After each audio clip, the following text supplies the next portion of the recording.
ପିଲାଦିନରୁ ପାଠଶାଠ ବହୁତ ପଢ଼ନ୍ତି, ସାଙ୍ଗ ଛଡ଼ା କେବେ ହୁଅନ୍ତି ନାହିଁ। ସେ ତାକୁ ନ ଦେଖିଲେ ରହିପାରେନି, ସେ ତାକୁ ନ ଦେଖିଲେ ରହିପାରେନି। ଦିନକର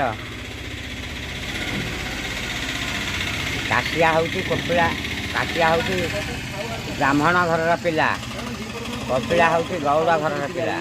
ଏ ଦୁଇ ଜଣ ଭାରି ସାଙ୍ଗସାଥି ହେଇ ପାଠ ପଢ଼ନ୍ତି। ଜାଣିଲୁ, ଯଦି ପାଠ ପଢ଼ନ୍ତି ଦିନକର କପିଳାଟି ଆଉ ପାଠ ପଢ଼ି ପାଇଲାନି ପଇସା ପତ୍ର ଅଭାବରୁ।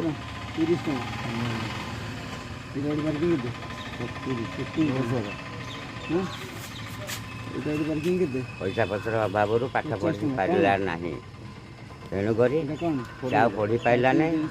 କାଶିଆଟି ବି ଆଉ ପଢ଼ିଲାନି। ଦୁଇଟି ଜଣ ଆଗ ଗାଈ ଜଗୁଆଳ ହେଇ ରହିଲେ। ଜଣେ ବ୍ରାହ୍ମଣ ଘରେ ଗାଈ ଜଗୁଆଳ ହେଇ ରହିଲେ। ଜାଣିଲୁ କି, ଦିନକର ଗାଈ ଜଗିଛନ୍ତି, ଖରା ବର୍ଷାରେ ହାଲିଆ ହେଇଗଲେ ବୁଲି ବୁଲି।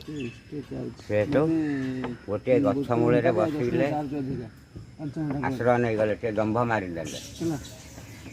ବସୁ ବସୁ ଶୋଇ ପଇଲା ଜଣେ କାଶିଆଟି।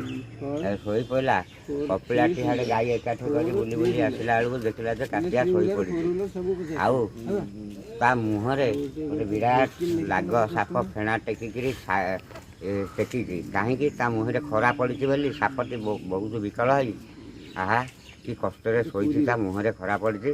ନାଗ ସାପଟି ହୁଙ୍କା ଭିତରୁ ଗାତରୁ ବାହାରିକିରି ତା ମୁହଁରେ ଫେଣା ଟେକି ଖାଇ କରିଛି। ଜାଣିଲୁ କି, ସେ ତାକୁ ଥାନିଆରେ ତା ବାଡ଼ିକି ଦେଖିକିରି ସାପ ବାଡ଼େଇଦେବ ବୋଲି ସେ ପଳେଇଗଲା, ତା ଗାତ ଭିତରୁ ପଶିଗଲା। ତାକୁ ଛାନିଆରେ ଉଠେଇ କହୁଛି, କାଶିଆରେ କାଶିଆ, ତୁ ଗୋଟେ ବଡ଼ ରଜା ହେବୁ ନା? ମୁଁ ରଜା ହେଲେ ତୋତେ ମୁଁ ମନ୍ତ୍ରୀ କରିବି ନା? ହଁ, ମୁଁ ଯଦି ରଜା ହେବୁ ତୁ ମୋତେ ମନ୍ତ୍ରୀ କରିବୁ। ହଉ। ଏହିପରି ଦିନକର ସେ ରଜା ହେଲା, ସେ ରଜା ହେଲା, ତାକୁ ଆଉ ମନ୍ତ୍ରୀ କରିପାରିଲାନି। ଜାଣିଲୁ କି, ହେଠୁ ଆଉ ସେ ବଡ଼ ଲୋକ ବହୁତ ହେଇଗଲା, ଆଉ ତାକୁ ପଚାରିଲା ନାହିଁ କି ସାଙ୍ଗସାଥି ଆଉ ହେଇପାରିଲେନି। ତେଣୁକରି ସେଇଠୁ ସାଙ୍ଗ ଛଡ଼ା ହେଲା କିଏ? କାଶିଆ କପିଳା କଥା।